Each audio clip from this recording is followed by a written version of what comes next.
I może wyłączę w sumie głos w OBS-ie, albo nie. Albo w sumie wyłączę. Albo nie. Siemka, ja jestem Adacho i wszystko jeśli pójdzie dobrze, to witam Was w Dzień Goku, czyli 9 maja. Jeśli chodzi o Dzień Goku, to można powiedzieć, że w Dokanie jest on raczej dniem Gohana, czyli 8 maja.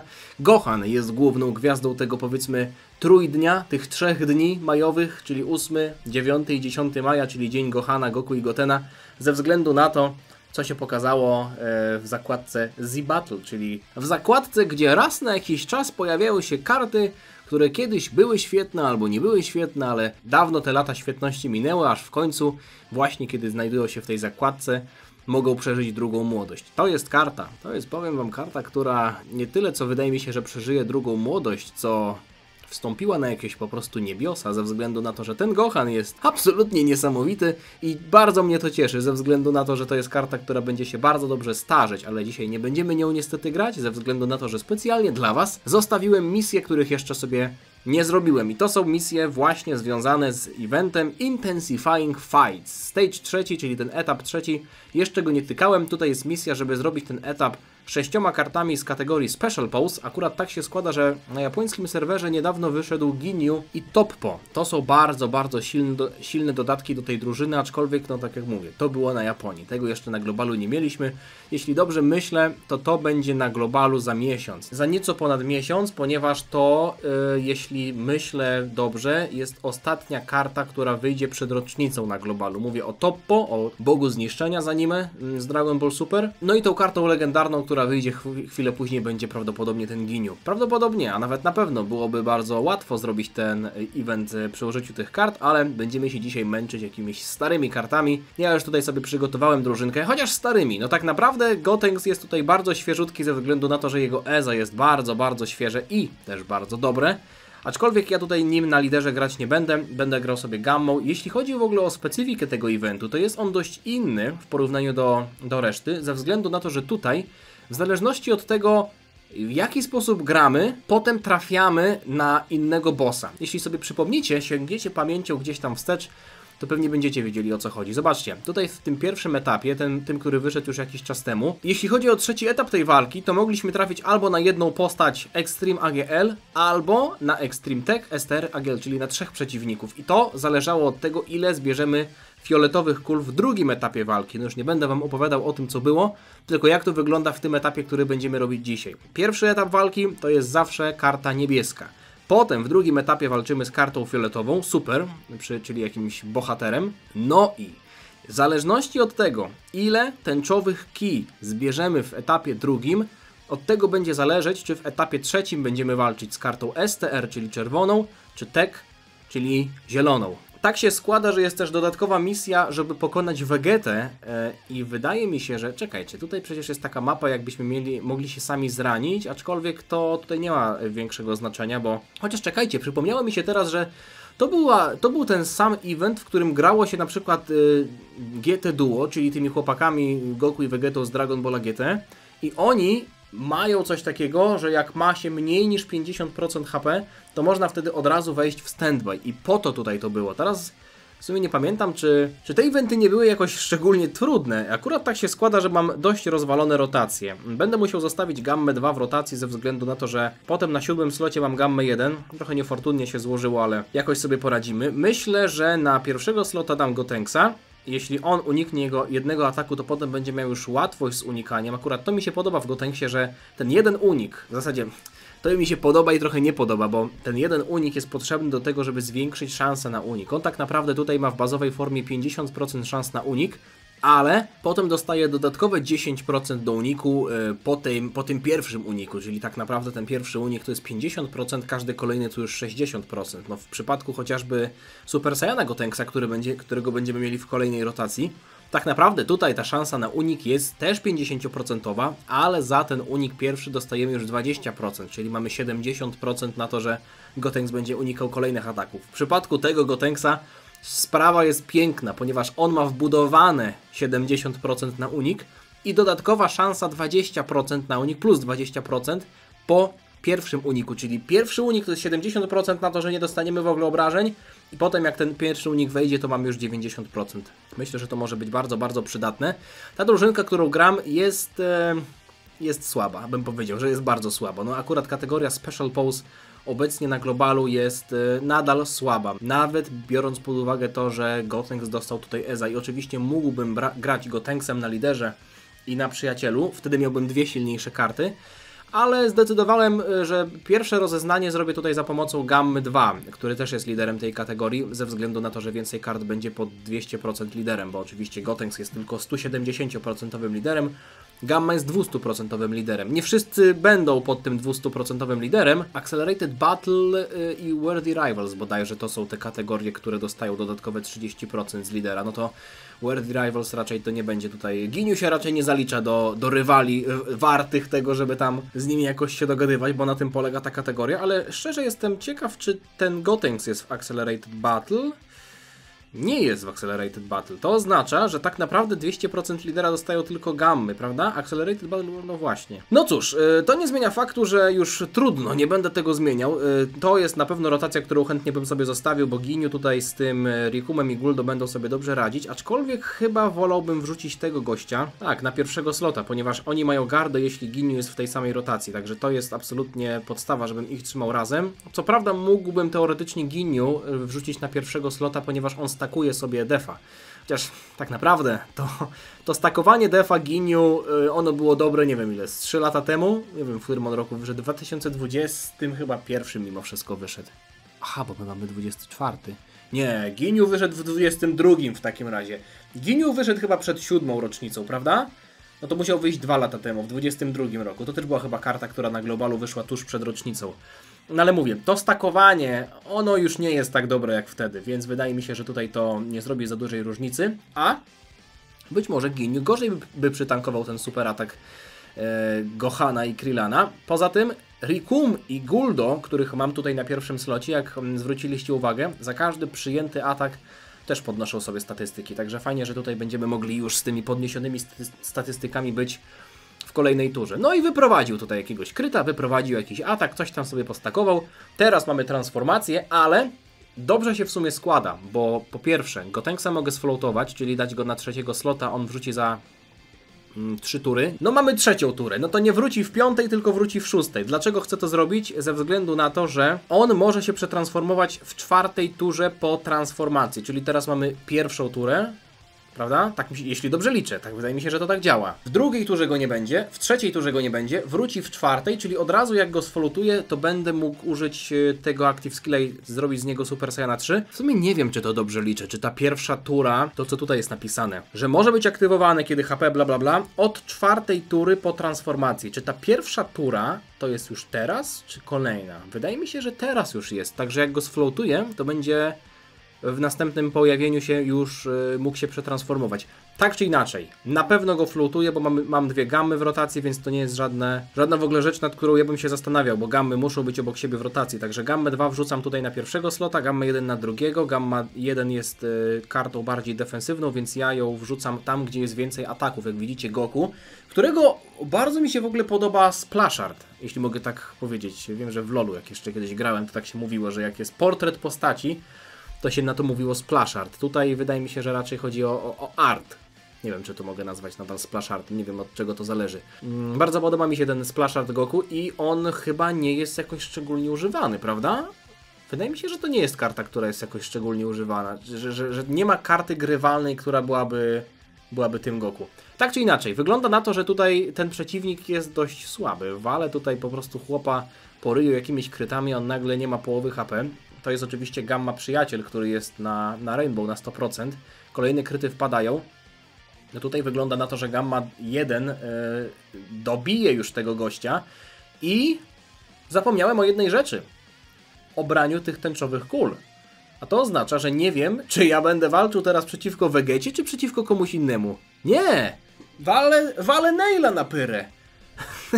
Ten Nail tutaj się pojawił, czyli musiałem brać więcej tęczowych kul. Patrzcie tutaj na te rotacje. Ja pierniczę, wy to widzicie? To robimy tak. Ginyu wrzucam do środka, chociaż czy oni się lepiej jakoś nie linkują? Frieza Minion, patrzcie. Atak 20, def 10. To jest zajebisty link skill. Także robimy tak. Ginyu idzie na pierwszego slota. W sumie to zrobimy tak, że tego zostawię sobie w rotacji, czyli Guldo i Rikum idą na drugiego slota. Patrzcie na ten link skill. On jest bardzo rzadki, ale jak już jest, w sumie nawet nie wiem, czy nie lepiej byłoby zostawić tych dwóch kart w rotacji. Tego Guldo i potem Bartera i Jace'a ze względu na ten link, ale już zostawimy Ginyu ze względu na to, że on jest niebieski i ma tutaj przewagę typu. Poza tym tak naprawdę te karty pomocnicze, właśnie Guldo i Rikum, Barter i Jace, one dużo zyskują, jeśli jest Ginyu w rotacji. Jeśli one byłyby razem, to co prawda miałyby fajne linki ze sobą, ale nie miałyby Ginyu w rotacji, no nie? Więc wtedy na przykład Rikum i Guldo nie mieliby gwarantowanej gardy. Tak czy inaczej, wydaje mi się, że to jest tutaj absolutna formalność wygranie tej walki, no bo jeśli sam Ginyu, który ma tam 2 czy 3 lata, tak jak już ustaliliśmy, nie wiem ile on w sumie ma lat, chyba 2 lata, robi tutaj połowę HP tego gościa, to myślę, że to była absolutna formalność. Aczkolwiek troszeczkę żałuję, o jeszcze można go sealować, wow. Aczkolwiek troszeczkę żałuję, że zapomniałem o tych tęczowych orbach, bo jeśli bym wiedział, że tak to będzie wyglądać, że nawet nie wiem ile ich trzeba zebrać, żeby ten Vegeta się pojawił, no bo nie ma dokładnej informacji, może bym musiał to gdzieś znaleźć w internecie, ale może, patrzcie, normalnie jaka tutaj jest kolejna rotacja, ja pierniczę, no to jest mocna rotacja, co wy na to? Gamma 2, Gamma 1 i Gamma 2, no nie sądzę, żeby Nail to przetrwał, zwłaszcza biorąc pod uwagę, że ten Gamma 2, potężny Gamma 2 ma tutaj przewagę typu, chociaż on i tak będzie pewnie krytował. Zaraz sobie może zerknę na stronę Dokkan Info i tam sprawdzę, czy nie ma informacji odnośnie tego, ile tęczowych orbów w drugim etapie walki trzeba zebrać, żeby zamiast Naila pojawił się Vegeta, no bo odnośnie tego jest misja, którą bym chętnie zrobił, bo tam jest 5 DS-ów do zgarnięcia. Jestem troszeczkę w szoku, o patrzcie co się stało, sam Gamma 2 go porobił. Jeśli chodzi o dzisiaj, to jestem trochę w szoku, bo ja dostałem jakieś chyba z 80 DS-ów w sumie, nie? Misję, login za Dzień Gohana, plus jeszcze jakaś kampania była, czy o co tu chodzi? No naprawdę, dużo DS-ów dzisiaj wpadło.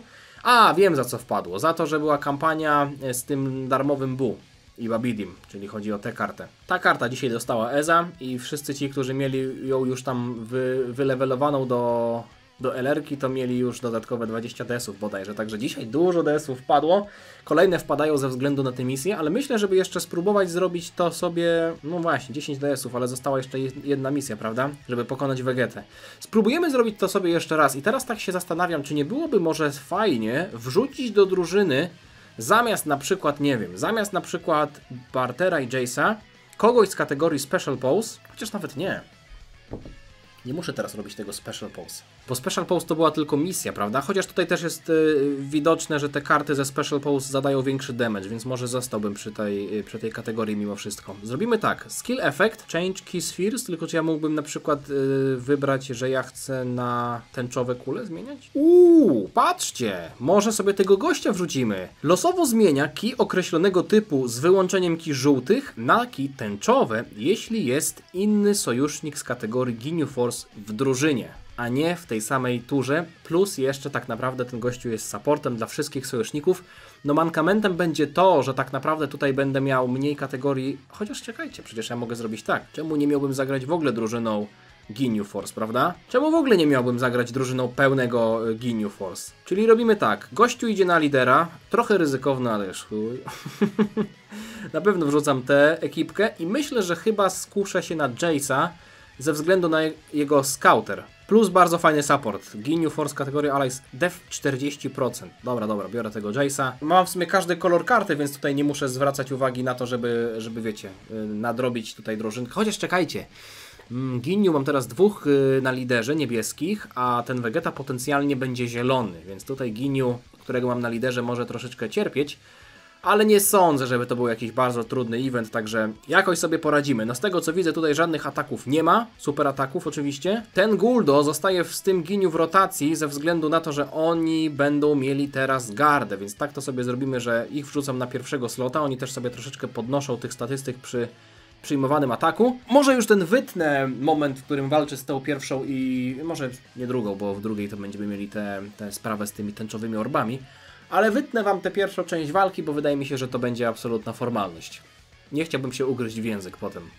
Kurde, chłopy się tak tutaj dobrze linkują każde z każdym, że nie wiem jakie rotacje ustawiać, bo chętnie bym zostawił sobie na przykład tego legendarnego Ginyu zielonego. On też byłby dobry na pierwszym slocie ze względu na to, że on na swoim super ataku, albo na ultra super ataku, zresztą zaraz zobaczę, ma efekt, który boostuje sojuszników na jedną turę. Ale to nie ma sensu, jak ja go mam na trzecim slocie, prawda? No bo jeśli ja nim muszę zaatakować na pierwszym slocie, żeby drugiego i trzeciego sojusznika w rotacji zboostował, no to posiadanie go na trzecim slocie nie ma większego sensu. W sensie nie dostają sojusznicy tego boosta, bo to działa tylko na tę konkretną turę. No ale tutaj pięknie Ginyu razem z Barterem i Jace'em się sobie współgrają. Zwłaszcza też chciałbym zostawić tę rotację taką, jaką mam, czyli Ginyu razem z Barterem i Jace'em, ze względu na ten zapis, który... O, widziałem, że już się tam kulki zmieniły. Ze względu na ten zapis, tutaj, na samym końcu. Wszyscy sojusznicy atak def 30%, jeśli jest Ginyu w tej samej turze. No a ten Ginyu ma tutaj coś takiego, że jak... O właśnie. Podnosi atak sojuszników Extreme na jedną turę. Na zwykłym super ataku tego nie ma. Więc to działa tylko jak praktycznie jesteście na pierwszym albo drugim slocie. No to wtedy tych, którzy atakują później, boostuje. Tak czy siak, z tego co widzę tutaj mam kilka orbów do wzięcia, no to jest raczej mało potrzebne, żebym ja teraz brał te tęczowe orby, ale mimo wszystko będę starał się brać ich jak najwięcej podczas całej walki, bo no nie... Chociaż kurde, czekajcie, teraz wyrzuciłem tego Orb Changera z rotacji. Ten Ginyu legendarny, żółty, którego mam na trzecim slocie, to jest ten Orb Changer, to jest ta karta, która zmienia mi orby na tęczowe, ale powiedzmy, że jakoś to się uda, ponieważ tutaj będę miał pierwszą rotację w walce w... Kto jest w drugim? Kto jest? Aha, Goku jest w drugim etapie. Będę miał pierwszą rotację w walce z Goku, potem drugą i w trzeciej, jeśli do niej dojdzie, to będzie już ten Ginyu, który będzie zmieniał orby na tęczowe. Ja postaram się brać tych orbów jak najwięcej. Nie wiem, może 10 trzeba wziąć, żeby ten Vegeta się pojawił, zaraz zobaczymy. Dobra, jest pierwszy etap pokonany, teraz przechodzimy do tego drugiego, liczę na jakieś dobre RNG, liczę na jakiegoś dobrego tutaj, okej, no nie ma aż tak źle, są 4 tęczowe orby i z tego co widzę to tutaj na... Czy ja bym chciał... Do usłyszenia w takim razie. Przepraszam bardzo, nie wiem o czym mówiłem, zadzwonił telefon, ale był to telefon dobry, który poprawił mi humor, także mam nadzieję, że moje filmy poprawiają wam humor. A już chyba wiem, co sprawdzałem. Chciałem zastanowić się, czy ci goście mają jakiś unik, bo oni mają high chance of evading, ok, czyli 50% szans na unik. No teoretycznie mógłbym ich wsadzić tutaj na pierwszego slota, ale myślę, że Ginyu sobie poradzi, ma wyższą defensywę, on jeszcze sobie zestakuje troszeczkę atak, no i chciałbym... Nie brałem tęczowych kul. No dobra. Mam nadzieję, że tutaj tego Goku za szybko nie pokonam. Ginyu, nie rób dodatkowych ataków, ok? Jeśli już to... Okej, dobra, to nie były super ataki. Oj, wow, dobrze to przytankował, chociaż ten event jest dość łatwy. Nie brałem, jasna cholera, tęczowych kul, ale dobrze, że one zostały. Zaraz je sobie wezmę. Chyba nie wziąłem żadnej, co? Tak sobie teraz myślę, że chyba nie wziąłem żadnej. Ja naprawdę umiem grać w Dokana, ale ja naprawdę czasem jak nagrywam, to zapominam o Bożym świecie. No, zwłaszcza ten telefon mnie trochę tutaj zbił z pantałyku, ale nie powinno być problemu. Zobaczymy, jak teraz będzie wyglądać sytuacja. I ja myślę, chociaż nie, to nie jest możliwe, żebym ja nie używał super ataków, bo chciałem brać te tęczowe orby, żeby jak najpóźniej zabić tego gościa, ale raczej to nie jest możliwe. Dobra. Byłoby dobrze, gdyby się udało przeżyć jeszcze do kolejnej tury, bo w kolejnej turze jest ten AGL, fizyczny, legendarny Ginyu, który zmieni mi orby na tęczowe. Teraz wziąłem chyba tylko 4. No to nie wiem, ile musiałbym wziąć. Okej, Ginyu, już nie wystarczy. Okej, dobra. Ja się tutaj stresuję, ja jestem jak DJ Khaled, suffering from success. Ja nie chcę go tutaj pokonać, chociaż wydaje mi się, że jeszcze przeżyję Goku te moje natarcia tutaj, bo ci jakoś nie biją szczególnie dużo. A trzeci Ginyu jest bez przewagi typu. Więc tutaj raczej ten Goku powinien to przeżyć. I zobaczymy. Chyba że krytnie. On chyba potrafi krytować. Ja chyba budowałem kryta, co? Okej, nie krytno. Czyli powinno być ok. Wydaje mi się, że nawet gdybym jeszcze tutaj trochę to przeciągnął, to może by się udało. No mało tych orbów. Tam na górze trochę ich jest. Zrobimy tak, że tutaj biorę 2. Tutaj kurde nic mi się nie spadło. To cholera jasna. I tutaj mogę wziąć 2 i tutaj mogę wziąć 2. A nie mogę wziąć ich wszystkich kurde naraz? Czyli tam... Ile teraz wziąłem? Nie liczyłem ile wziąłem, ale 7 na pewno było, co?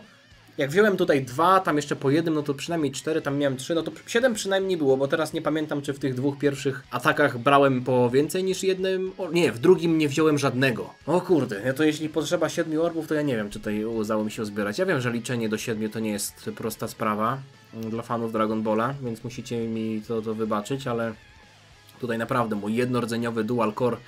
Ej, jeśli tutaj ten Ginyu nie zrobi jakiegoś tutaj potężnego ataku, a ma możliwość taką, bo ma przewagę typu i nie robi... Okej, to jeszcze będziemy mieli kolejną turę. Haha, i to jest dobra informacja, że nie udało się tego Goku zabić, bo teraz mogę jeszcze kolejne tęczowe orby zebrać. To, tak naprawdę są tylko 2. Tam do tego trzeciego, to nie wiem, czy dam radę dostać się. Chociaż kurde, jakbym zrobił tak, to te czerwone mi spadną. Jest, udało się. Zebrałem wszystko i teraz najlepsze by było, gdyby Ginyu teraz został pokonany tym super atakiem. Nie, ale Ginyu, Goat uniknął tego. Jeśli nie będzie tutaj Vegety, szczerze mówiąc chyba wychodzę z tego eventu, bo to nie ma sensu, żebym tego grał przeciwko Nailowi. Zobaczmy, czy będzie Vegeta.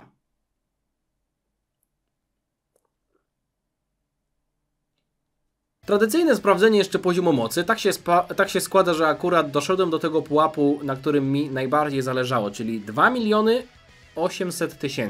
Tak, to jest ten pułap, który pozwala na maksymalne zmniejszenie odnowienia czasu staminy, czyli proszę Państwa, hop, 60 sekund. Czyli teraz moja stamina, jeden punkt staminy nie odnawia się co 5 minut, tylko co 4 minuty. Oczywiście są jeszcze boosty, które tutaj można aktywować przy jeszcze wyższym poziomie mocy i też będę o to się starał, ale to już są boosty, które tylko i wyłącznie wpływają na to podwójne zrobienie, na ten boost, prawda? Boosty wpływają na boost, no wiecie o co chodzi. Te korzyści z wysokiego poziomu mocy wpływają tylko na ten boost dotyczący nagród, że możecie sobie zrobić 2 razy event. Ja z tego oczywiście korzystam, ale no jak widzicie dzisiaj z tego nie korzystałem, więc ten czas odnowienia jakoś szczególnie mi tam nie robi różnicy. Tak naprawdę najważniejsze dla mnie było to, o czym mówiłem od dłuższego czasu, czyli to skrócenie staminy, odnowienia czasu staminy o 1 minutę. I to się właśnie udało. Powiem Wam, że nawet tak się zdziwiłem, jestem już blisko 1000 kart, które mam zdokanowane. Czekajcie, 22 karty jeszcze mi zostały do zdokanowania. No to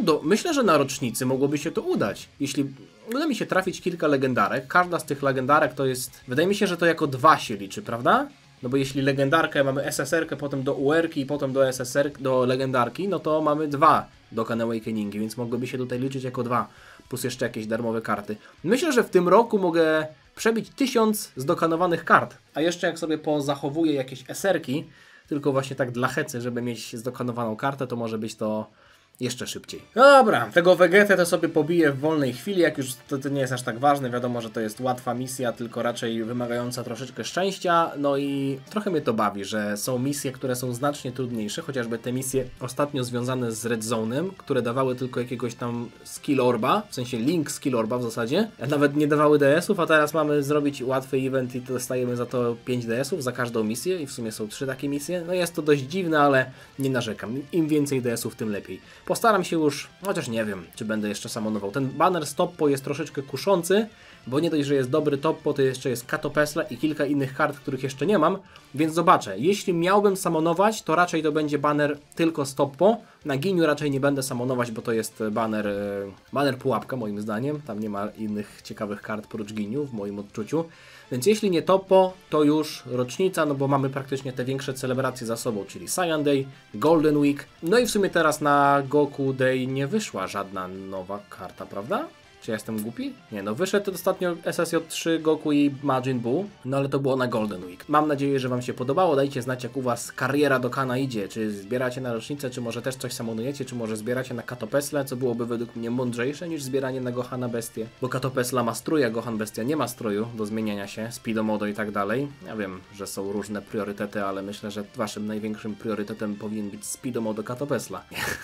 Nie powinien być. Nie powinien być. Tyle ode mnie, już nie przedłużam. Trzymajcie się. Na razie. Cześć. Dziana!